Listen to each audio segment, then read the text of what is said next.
Buenos días estudiantes, hoy vamos a continuar con las clases de estudios sociales.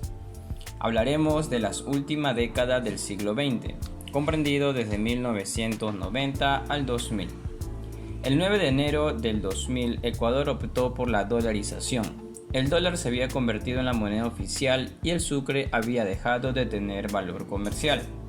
Veamos ahora los años 90, la crisis y la migración. Si en los años 80 el Ecuador vivió una época de crisis producida por el exceso de gasto del Estado, los años 90 y primeros años del siglo XXI fueron una pesadilla para los ecuatorianos. La pobreza, la marginalidad, la falta de oportunidades y empleos habían provocado un desequilibrio profundo en el país.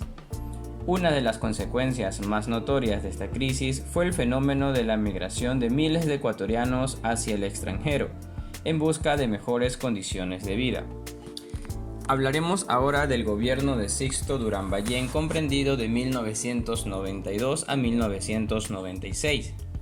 En 1992 fue elegido presidente Sixto Durán Ballén, quien aplicó una línea económica neoliberal. Durante su gobierno se tomaron medidas económicas como la privatización de algunas empresas del Estado, la reducción de los empleados públicos y la apertura a la política sugerida por el FMI. Como las negociaciones de la deuda externa, la política económica tuvo altos costos sociales, se sentía el descontento popular. En enero de 1995, cuando el presidente sostenía su gobierno con índices bajos de popularidad, se produjo la guerra del Alto Cenepa con el Perú, por los límites que no habían sido fijados al sur del país, en la cordillera del Cóndor. Este hecho unió al país e hizo renacer un sentimiento de patriotismo y madurez. El presidente tomó una actitud firme y abierta para un acuerdo pacífico, que se expresó en la consigna "Ni un paso atrás". Luego de unas semanas de enfrentamientos y con el triunfo militar de nuestro país, se firmó el Acuerdo de Paz de Itamaraty, en Brasil, con el que se abrió el inicio de una paz definitiva con el Perú. Veamos también sobre el siglo XXI, primeros años de inestabilidad política. Desde 1996 hasta el 2006, Ecuador tuvo 7 presidentes y ningún gobierno elegido popularmente pudo terminar su mandato. Veamos qué años y qué presidentes corresponden. Sixto Durán Ballén, de 1992 a 1996. Abdalá Bucaram, 1996 a 1997. Fabián Alarcón, que fue un presidente interino de 1997 a 1998. Rosalía Arteaga, vicepresidenta encargada, del 9 al 11 de febrero de 1997. Yamil Maguad, de 1998 al 2000. Gustavo Noboa, del 2000 al 2002. Lucio Gutiérrez, del 2003 al 2005. Y Alfredo Palacios, del 2005 al 2007. También conozcamos sobre el inicio de la inestabilidad el gobierno de Abdalá Bucaram. Abdalá Bucaram venció en las elecciones presidenciales de 1996. Su discurso populista prometía un mejor futuro para los sectores pobres de la sociedad, pero el desmedido gasto de los fondos públicos, acusaciones de corrupción y un exceso de escándalos por su actitud informal provocaron protestas masivas y un levantamiento general. El Congreso lo destituyó por incapacidad mental en febrero de 1997 y en su reemplazo designó presidente interino a Fabián Alarcón, pese a que constitucionalmente le correspondía asumir la presidencia a la vicepresidenta Rosalía Arteaga, quien se posesionó como presidente por unas pocas horas, pero fue destituida de su cargo. Veamos también firma de la paz, feriado bancario y dolarización en el gobierno de Yamil Maguad. En 1998 se realizaron nuevamente elecciones presidenciales, de las que resultó ganador Yamil Maguad Witt. Durante su mandato, Ecuador logró un acuerdo fronterizo definitivo con el Perú, con el que se selló la paz. El 26 de octubre de 1998, Ecuador conservó un espacio territorial en Tiwinza. En 1999, el sistema financiero ecuatoriano colapsó. Durante años, la banca había utilizado inadecuadamente los fondos de los clientes, sin que existiera un apropiado mecanismo de control.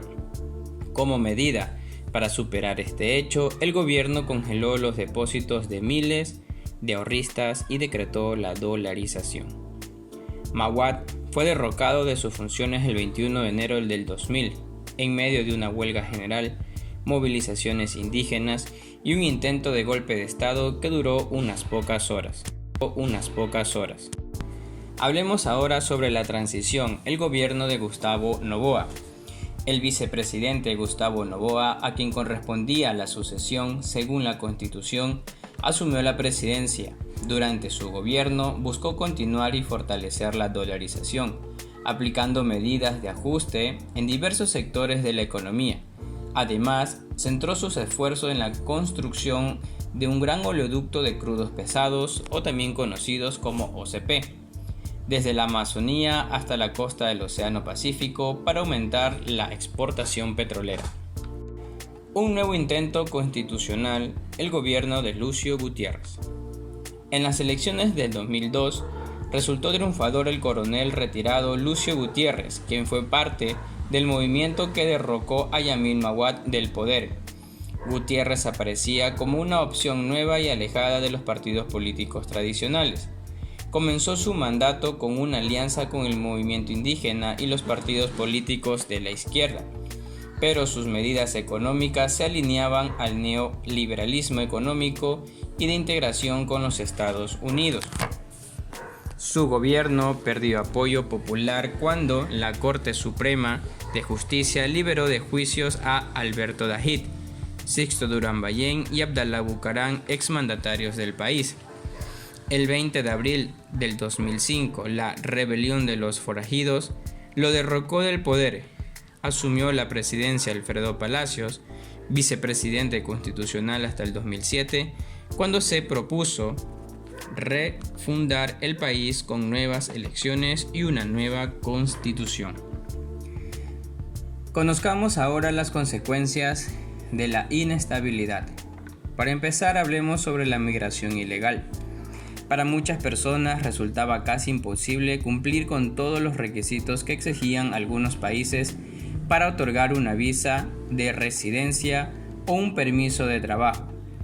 Ante estas rígidas exigencias, muchos hombres y mujeres decidieron lanzarse a la aventura de emigrar de manera ilegal y trabajar en el extranjero sin los papeles requeridos o con documentos falsificados, convirtiéndose en inmigrantes irregulares o ilegales. Los migrantes ecuatorianos indocumentados fueron muy vulnerables a toda clase de abuso. También pasamos por la separación de las familias como consecuencia de la migración. Además, a pesar de los efectos negativos de la migración, los migrantes enviaban remesas de dinero a sus familiares, lo que sostuvo y dinamizó la economía ecuatoriana. El abandono del campo y de las actividades tradicionales para migrar a ciudades en busca de mejores oportunidades. También el colapso del sistema financiero y la pérdida de fe en la clase política y los partidos tradicionales.